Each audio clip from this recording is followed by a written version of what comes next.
This video is all about the Solo Studio Cabin on Norwegian Getaway, but these cabins will be very similar to the other breakaway class ships.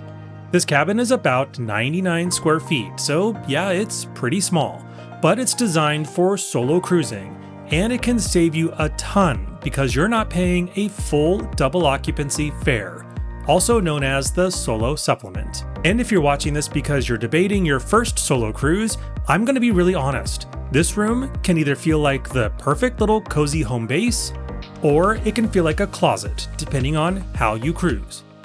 So first impression, it gives a very spaceship energy vibe. Everything is built in, everything has a purpose, and you can tell Norwegian designed it like this. You are one person, you'll be fine, we've got you. So let's talk a little bit about the window, because yes, there technically is one. This isn't an ocean view window, it's a frosted window that borrows a little light from the hallway, and it has a privacy blind. Now I'll be honest, I kept these doors closed most of the time because I wanted the room to feel more private and more calm. Now if you're someone who needs sunlight to wake up, you're not going to get that here, you're going to get that maximum darkness feeling of an interior cabin. Now the bed of course is actually a big win. This is not a twin-size bed, it's a full-size bed, and that matters a lot because this is a tiny room. This bed is basically your couch, your lounge chair. It's where you're going to scroll and decompress. If you've watched other Solo Studio reviews, you already know the theme. People sleep so well in these cabins, and I totally get it. Because it's an interior cabin, it can get very dark, and it's also surprisingly pretty quiet most of the time. Now there is one exception. You are in a solo cabin area, so you might hear doors closing in the hallway, especially around dinner time, but inside the room itself, it felt pretty well insulated. If you're a light sleeper, bring earplugs just in case, but if you love a dark, quiet sleep, this cabin might be your best friend. Now let's talk storage. This is where the cabin starts to make even more sense. One tiny room hack I love to make use of is the space under the bed. Your larger suitcase can slide right underneath, and that instantly opens up your floor space. You've got closet space for hanging items, plus these built-in shelves and cubbies that are perfect for socks, tech, toiletries, any other random cruise stuff that you could accumulate. The desk can get in the way of the sliding closet doors, but you'll figure out how it all works pretty fast. And you've also got this little storage stool, which is actually more useful than it looks. You can use it as a seat or a table, or just a place to throw your stuff, but it also opens up so you can stash some shoes, some extra gear, your dirty clothes, anything you want to get out of sight. And this is one of those small design choices that actually makes the room feel more livable. Alright, so let's talk about the sink. And yes, the sink is out here in the main cabin area. That's just part of this Solo Studio layout.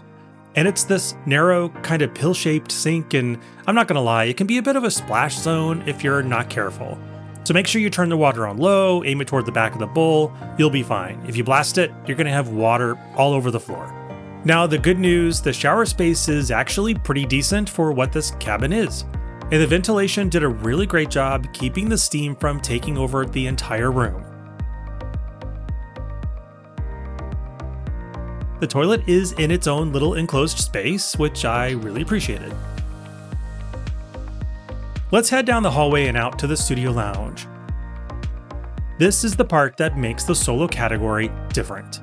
This area is keycard access only, so it does feel a little bit like your own VIP private space on the ship. And if you're cruising solo, this lounge helps you bump into other solo cruisers.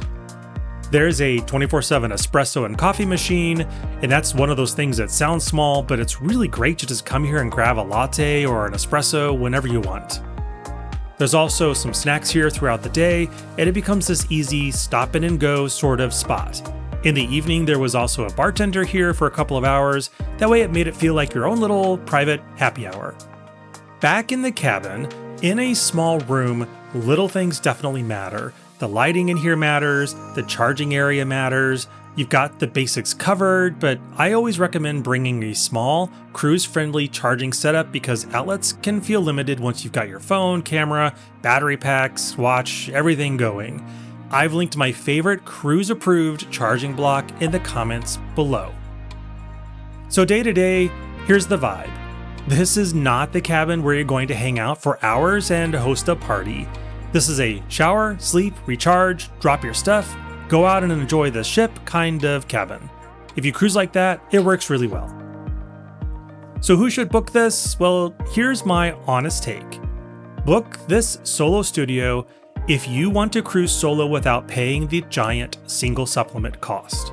Book it if you care more about ship experiences than sitting on a balcony, or if you like the idea of a studio lounge for coffee, snacks, and those social vibes.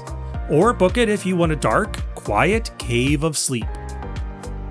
But maybe skip it if you need some natural light to feel sane or to wake up in the morning, or if you spend a lot of time in your cabin and the size is going to get to you, or if you hate tight spaces, like truly hate them, or if you just really have to have a window or a balcony as part of your vacation. You're trading a view for value and community. And for the right kind of traveler, that's absolutely worth it. Now, would I book this again if I'm cruising solo and the price is right? Yeah, sure, especially for a shorter sailing where I'm going to be out doing things most of the day anyway. But if I can afford it, I'd personally opt for a solo ocean view cabin or a solo balcony. I miss having at least a window to wake up to. All right, so tell me in the comments, could you handle this tiny 99 square foot cabin? And if you stayed in one of these solo studios on NCL before, I want to know what you thought of it. Did you love it? Or did you feel it was just a little too small for your tastes? If you want the full solo experience on this ship, I've got my full getaway trip review linked as well. So you'll know what it's like, what the food's like, what the vibe's like, what the sailing's like, everything overall. And as always, thanks for watching, and I'll see you on board again soon.